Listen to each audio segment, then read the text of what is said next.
வணக்கம் நண்பர்களே. பலாப்பழம் பலாப்பழம்னா எல்லாருக்குமே பிடித்த ஒரு பழமா இருக்கும். ஏன்னா அதுல இனிப்பு கலந்த ஒரு இயற்கையான ஒரு சுவை அதுல இருக்குது. ஆனா இது எல்லாருக்கும் நல்லதா? இல்லங்க. இது ரொம்ப ஆபத்தானது. ஸோ நீங்க தினமும் சாப்பிடக்கூடிய இந்த பலாப்பழம், நீங்க தினமும் பலாப்பழம் சாப்பிட்றீங்களா? அப்படின்னா இந்த வீடியோவ முழுசா பாருங்க. இல்லைன்னா மிகப்பெரிய தவறு நடக்கலாம். ஸோ ஒரு 7 பேர் கண்டிப்பாக இந்த பலாப்பழத்த தவிர்க்கணும். இல்லைன்னா அவங்களுக்கு உடல் ரீதியா பல பிரச்சனைகள ஏற்படுத்தும். ஸோ இந்த வீடியோவ ஸ்கிப் பண்ணாம ஃபுல்லா பாருங்க. கண்டிப்பா உங்களுடைய ஆரோக்கியத்துல ஒரு நல்ல முன்னேற்றம் இருக்கும். ஃபர்ஸ்ட்டு பலாப்பழம்னா என்ன? இந்த பலாப்பழம் ஏன் இவ்வளவு நன்மைகள கொண்டது? பலாப்பழம்ங்கிறது உடலுக்கு ஒரு சிறந்த சக்தியை கொடுக்கக்கூடியது.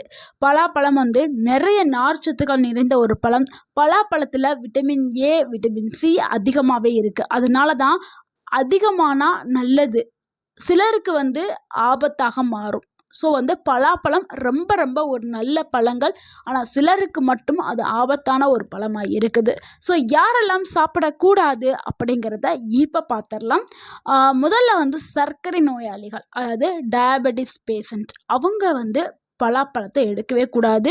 பலாப்பழம் மிகவும் அதிகமான சர்க்கரை அளவு உள்ளது. ஸோ நேச்சுரலாகவே அது நேச்சுரல் சுகர் கொண்டது, இயற்கையான இனிப்புகள் கொண்டது.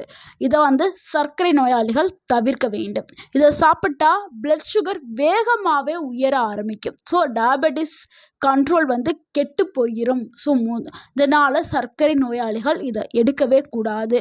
ஸோ அப்படி எடுத்தாலும் மிக குறைவான அளவு எடுத்துக்கிறங்க. இல்லைன்னா உங்களுடைய மருத்துவர்கிட்ட நீங்கள் அனுமதி கேட்டுட்டு பிறகு சாப்பிடுங்க.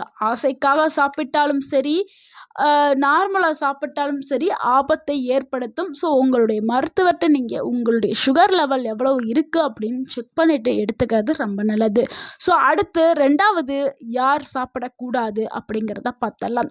கொழுப்பு அதிகமாக இருக்கக்கூடியவங்க, அதாவது ஒபிசிட்டி, வெயிட் கெயின், ஒபிசிட்டி அதாவது உடல் பருமன் அதிகமாக இருக்கிறவங்க இந்த பலாப்பழத்தை எடுக்கவே கூடாது. நிறைய பேர் செய்கிற தவறு அதான். ஸோ நம்ம எல்லாருமே என்ன பண்ணுறோம், பலாப்பழத்தை பார்த்தோன்னே ஆசைப்பட்டு வாங்கி சாப்பிட்றோம். ஸோ இந்த உடல் பருமன் அதிகமாக இருக்கவங்க ஏன் எடுக்கக்கூடாதுன்னா, இந்த பழம் அதிக கலோரிகளை கொண்டது. ஸோ இதை அடிக்கடி சாப்பிட்டா உடல் எடை வேகமாகவே கூட ஆரம்பிக்கும், கொழுப்பு இன்னமும் அதிகமாக ஆரம்பிக்கும். ஸோ அதனால தான் கொழுப்பு உள்ளவங்க எடுக்கவே கூடாது. அடுத்து 3வது யார் எடுக்கக்கூடாதுன்னா, அஜீரணம், வயிற்று பிரச்சனை இருக்கிறவங்க கண்டிப்பாக இந்த ஒரு பழத்தை தவிர்க்கணும். ஸோ பலாப்பழம் ஜீரணிக்க சற்று கடினமானது. ஸோ செரிமான தன்மை வேகமாக நடக்காது. செரிமான தன்மை கொஞ்சம் குறைவாக இருக்கிறவர்கள் கண்டிப்பாக இந்த ஒரு பழத்தை தவிர்க்கணும். அப்படி நீங்கள் சாப்பிட்டீங்கன்னா உங்களுக்கு வயிற்றில் வலி ஏற்படும், வாய்வு பிரச்சனை ஏற்படும், ஃப்ளோட்டிங் இதெல்லாமே ஏற்பட ஆரம்பிக்கும். ஸோ செரிமானத்தன்மை கம்மியாக யாரெல்லாம் இருக்கிறீங்களோ அவங்க இந்த பழத்தை தவிர்க்கிறது ரொம்ப ரொம்ப நல்லது. அடுத்து 4வது யார் சாப்பிடக்கூடாதுன்னா, சளி இருக்கிறவங்க, குளிர்ந்த உடம்பு உள்ளவங்க இந்த பலாப்பழத்தை எடுத்துக்கிற கூடாது. பலாப்பழம் உடலை குளிர்ச்சியாக்கும். ஸோ அதனால் சளி அதிகரிக்கும், இருமல், தொண்டை வலி இது எல்லாத்தையுமே ஏற்படுத்தும். ஸோ அதனால் அவங்க எடுக்க வேண்டாம். அடுத்து 5வது யார் எடுக்கக்கூடாதுன்னா, கர்ப்பிணி பெண்கள், ப்ரெக்னென்ட் உமன்ஸ் இந்த பலாப்பழத்தை அதிகமாக சாப்பிடக்கூடாது. அதிக அளவில் சாப்பிடலாம், 1, 2 சாப்பிடலாம், அதிக அளவில் சாப்பிடக்கூடாது. அதிக அளவில் சாப்பிட்டா ஹார்மோன்களில் மாற்றங்கள் ஏற்படும், சிலருக்கு அலர்ஜியை ஏற்படுத்தும். ஸோ மிக குறைவாக மட்டுமே இந்த கர்ப்பிணி பெண்கள் எடுத்துக்கிறது நல்லது. அது ஆசைக்கு 1 எடுத்து சாப்பிட்டுக்கிறலாம். 6வது யார் எடுக்கக்கூடாது அப்படின்னா, அலர்ஜி பிரச்சனை இருக்கிற நபர்கள் இந்த பழத்தை தொட்டு கூட பார்க்கக்கூடாது. சிலருக்கு தோள்கள அரிப்பு, வீக்கம், சுவாச பிரச்சனை இதெல்லாம் இருக்கும்ல, அவங்க கண்டிப்பாக இந்த ஒரு பழத்தை எடுக்கக்கூடாது. இதை சாப்பிட்ட உடனே சிலருக்கு சில விதமான அலர்ஜிகளையும் ஏற்படுத்தும். அப்படி ஏற்படுத்தினாலும் உடனே இதை சாப்பிட்றத நிறுத்திடுங்க, இல்லைன்னா சாப்பிடாம இருங்க.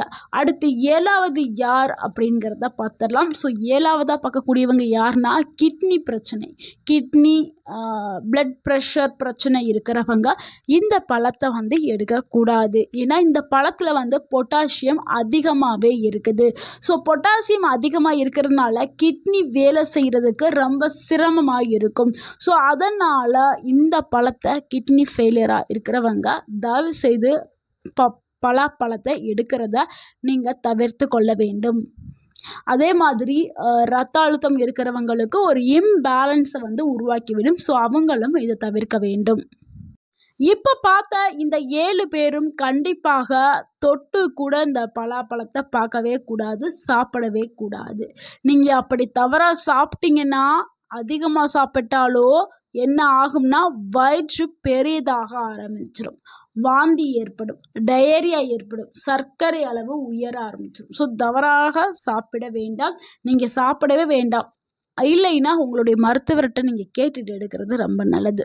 ஸோ எப்படி சாப்பிட்டால் ஒரு பாதுகாப்பு கிடைக்கும்னா ஒரு நாளைக்கு 4 இல்லைன்னா 5 பீஸ் எடுத்துக்கிறது நல்லது. நார்மலாக இருக்கக்கூடிய பீப்புள்ஸ்க்குமே நான் சொல்கிறது அளவுங்கிறது ரொம்ப முக்கியம். 4 இல்லைன்னா 5 பீஸ்.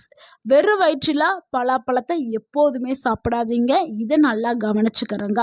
அதே மாதிரி இரவில் சாப்பிட்றதையும் தவிர்த்துருச்சுங்க. நைட் டைம் இல்லை சாப்பிடவே சாப்பிடாதீங்க, பகலில் மட்டும் எடுத்துக்கிறங்க. அதே மாதிரி சாப்பிட்ட பிறகு தண்ணீர் அதிகமாக குடிக்காதீங்க. சரிங்களா? இதை பண்ணவே பண்ணாதீங்க. ஸோ இதெல்லாம் தெரிஞ்சுட்டு நீங்கள் இதை பழத்தை சாப்பிட்றது ரொம்ப நல்லது. சிலர் சொல்கிற உண்மை என்னென்னா பலாப்பழம் வந்து ரொம்ப ரொம்ப நல்ல பழம் அப்படின்னு எல்லாரும் சொல்கிறாங்க. அது தவறு. சிலருக்கு தான் அது நல்லது, சிலருக்கு ஆபத்தை விளைவிக்கக்கூடியது. சிலர் வந்து சொல்லுவாங்க பலாப்பழம் ரொம்ப ரொம்ப நல்ல நன்மைகளை கொண்டது, நல்ல ஒரு பழம், எவ்வளோ வேணாலும் சாப்பிட்லாம் அப்படின்னு சொல்லுவாங்க. ஸோ அவங்க சொல்கிறாங்கன்னு சொல்லிட்டு நீங்களாம் யாரும் வந்து அதிகமாக சாப்பிட்றாதீங்க. அளவுங்கிறது ரொம்ப ரொம்ப முக்கியம். எந்த ஒரு உணவாக இருந்தாலும் சரி அளவுங்கிறது ரொம்ப முக்கியம். அளவுக்கு மீறினால் அமிர்தமும் நஞ்சாகப்படும். ஸோ 4 இல்லைன்னா 5 பீஸ் வந்து நீங்கள் சாப்பிட்டா போதும். ஒரு பழம் வீட்டில் இருக்குது அப்படிங்கிறதுக்காக ஒரு நாளில் உட்காந்து ஒரு பழத்தையும் சாப்பிடாதீங்க. ஸோ அளவுங்கிறது ரொம்ப முக்கியம். நம்ம ஊரில் கிடைக்கிற இயற்கை உணவுகள் நல்லது தான், ஆனால் சிலருக்கு சில பிரச்சனைகளை ஏற்படுத்தும். அதனால யார் யாருக்கு என்னென்ன பிரச்சனை இருக்கோ அதுக்கேற்ற மாதிரி தான் உணவுகளை வந்து நம்ம எடுத்துக்கிறோம். அதுலேயும் ஒன்று தான் இந்த பலாப்பழமும். ஸோ பலாப்பழம் நல்ல டேஸ்ட்டாக இருக்கும், ஆனால் தவறாக சாப்பிட்டால் அது நஞ்சாக மாறும். ஸோ இந்த வீடியோ உங்களுக்கு பயனுள்ளதாக இருந்திருந்தால் இந்த வீடியோவுக்கு ஒரு லைக் பண்ணுங்கள். இந்த வீடியோவை உங்களுடைய ஃப்ரெண்ட்ஸ் அண்ட் ஃபேமிலிக்கு மறக்காமல் ஷேர் பண்ணுங்கள். ஏன்னா இது பலாப்பழம் சீசன். ஸோ எல்லாருமே சாப்பிடலாம்னு நினச்சி எல்லாரும் சாப்பிட்டுட்ருப்பாங்க. ஸோ இந்த பிரச்சனைகள் இருக்கிறவங்க கண்டிப்பாக இந்த ஒரு பழத்தை வந்து தவிர்க்கணும். அதனால் முடிஞ்ச அளவுக்கு இந்த வீடியோவை ஷேர் பண்ணுங்கள். அவங்களும் தெரிஞ்சுக்கிறட்டும், அவங்களும் பயனடையட்டும். ஸோ மறக்காமல் எங்கள் சேனலை சப்ஸ்கிரைப் பண்ணிடுங்க. அப்போ தான் நாங்கள் போடக்கூடிய ஆரோக்கியமான தகவல் உங்களை வந்து சேரும். எங்களுக்கு சப்போர்ட் பண்ணுங்கள், கமெண்ட் பண்ணுங்கள், மறக்காமல் எங்கள் சேனலை சப்ஸ்கிரைப் பண்ணிடுங்க. தேங்க்யூ ஃபார் வாட்சிங்.